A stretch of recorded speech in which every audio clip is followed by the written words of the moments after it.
Hey everyone, welcome to The Explainer. I am super excited you're joining me today because we're looking at one of the most fascinating hidden battles in modern technology. Right now, literally inside the devices you're using every single day, there's a critical war being waged between invisible, highly destructive forces and the microscopic shields designed to catch them. We're talking about electrostatic discharge, or ESD, in VLSI design. I mean, really think about that for a second. Could a simple touch destroy a billion transistor chip? The answer is a resounding, terrifying yes. A microscopic spark, something you might not even feel on your finger, is like a sudden, violent lightning strike to the delicate internal logic of a microchip. If we don't build protection directly into the silicon, these strikes are instantly fatal to the hardware. No second chances. Okay, let's just dive right in. Here's our roadmap. First, we'll look at the invisible chip killer. Second, modeling real-world ESD threats. Third, the RC clamp shield. And finally, analyzing and fixing vulnerabilities. All right, Section 1, the invisible chip killer, understanding the ESD threat. From a circuit perspective, ESD is incredibly dangerous just because of the sheer speed and power involved. We're talking voltage levels hitting the kilovolt range and current surging to multiple amps in mere nanoseconds. I mean, standard transistors simply aren't designed to handle that kind of stress. When an ESD event hits an unprotected transistor, it literally rips right through it. It causes gate oxide breakdown, severe junction damage, and ultimately permanent device failure. The logic gate is just vaporized. And it's kind of a paradox, right? Back in the day, older technologies had thicker gate oxides and operated at higher voltages. They were inherently just a bit more rugged. But in modern VLSI, we demand speed, we demand efficiency. We use incredibly thin gate oxides and operate at very low voltages. Because of that, as our technology advances and shrinks, our chips are actually becoming exponentially more fragile and highly sensitive to these voltage spikes. Which brings us to a really crucial insight. ESD is not a functional issue, it is a protection and reliability requirement. Think about it. Long before a chip ever executes a single line of code for you or me, it has to survive manufacturing, automated testing, packaging, and human handling. If a chip fails from an ESD strike during any of those steps, it's dead before it even reaches the consumer. Moving on to Section 2, modeling real-world ESD threats, categorizing the enemy. So how do we prep for this? Well, the first standard is the Human Body Model, or HBM. This simulates a charged human directly touching a device. Engineers model it using a 100 picofarad capacitor discharging through a 1.5 kilo ohm series resistor. What that gives you is a moderate peak current, about 2 amps for a 2000 volt discharge, with a relatively slow rise time in the nanosecond range, usually under 20 nanoseconds, and a longer decay. This is pretty much the industry standard for real-world qualification when it comes to human handling. But then, we have the Charged Device Model, or CDM, and honestly, this one is an absolute nightmare for designers. In this scenario, it's not an external object shocking the chip, the device itself gets charged up, say from sliding down a manufacturing tube, and then suddenly grounds out. This is the most aggressive and hardest threat to protect against. The rise time is blistering. We're talking around 0.2 nanoseconds, literally sub-nanosecond speeds, and the peak current is massive, hitting anywhere from 10 to 50 amps for a very short pulse. Finally, there's the Machine Model, or MM. This represents automated handlers and metallic equipment discharging into the chip. Because metal has such low resistance, you get a high current, around 7 amps for a 400 volt discharge that actually oscillates with a fast nanosecond rise time. While it's a bit less common in modern qualification standards compared to HBM and CDM, understanding this metal-to-metal contact threat is still super important. Now, what's really interesting about this slide is when you put them all side by side, you can clearly see the difference between the moderate, slower strike of human handling in HBM versus that incredibly violent, ultra-fast 50 amp explosion of the charged device model. Understanding these distinct waveforms is exactly what dictates how we design our shields. All right, Section 3, the RC clamp shield, our hero hardware. If the ESD models are the lightning, this RC-based clamp architecture is our microscopic lightning rod. These are special structures placed right on the chip to provide a low-resistance path to ground.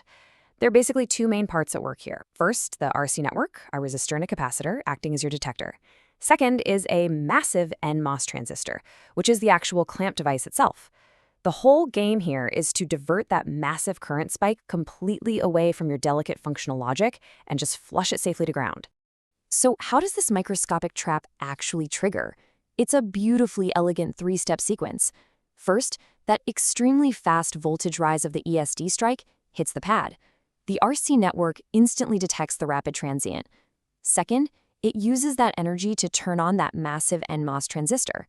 And third, with the clamp now wide open, all that deadly current flows safely straight to ground, completely bypassing the internal core circuitry. But here's the real genius of the RC clamp. How does it know the difference between an attack and you just turning the device on? The answer is speed.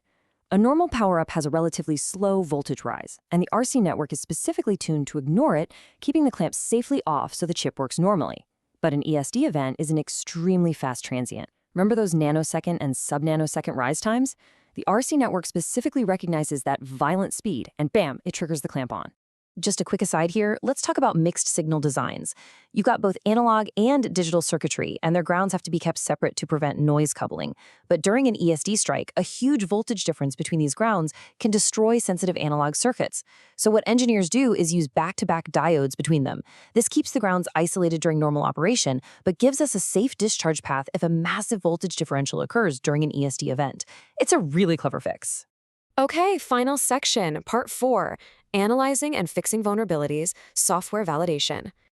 Obviously, before we spend millions of dollars printing actual silicone, engineers use advanced software tools like RedHawk to perform intense, resistance-based ESD checks. The first crucial metric is clamp-to-instance resistance. This measures the electrical resistance from the ESD clamp right to the internal device it's meant to protect. It's basically a race. The clamp has to activate and drain the current before the voltage at the internal device rises enough to cause oxide breakdown. A lower resistance path to the clamp guarantees a safer, faster discharge. Then we have a second vital metric, bump-to-instance-to-bump resistance. This validates the whole picture. It checks the resistance across the entire electrical path, from the input bump where the ESD enters, through the routing to the device, and then out to the ground bump. This is absolutely crucial because it ensures that the global chip-level routing can handle the immense stress of those multi-amp currents without melting the metal interconnects. When you run these software checks, you're usually hunting down a few common ESD violations. Things like high resistance between the bump and the clamp, maybe some poor metal routing, or an excessively long current path. You always have to remember the golden rule. Physics dictates that current will take the path of least resistance always. If poor routing causes the clamp path to have higher resistance than the path through the core transistor, well, the current's going right through the transistor instead, and your chip is dead. Let's move to the next slide and see how this builds into an actual practical debug strategy. An engineer armed with RedHawk follows a pretty strict tactical progression. Step 1, check that bump-to-clamp resistance. Step 2, identify the exact bottlenecks, like where the metal is too thin or the vias are too sparse.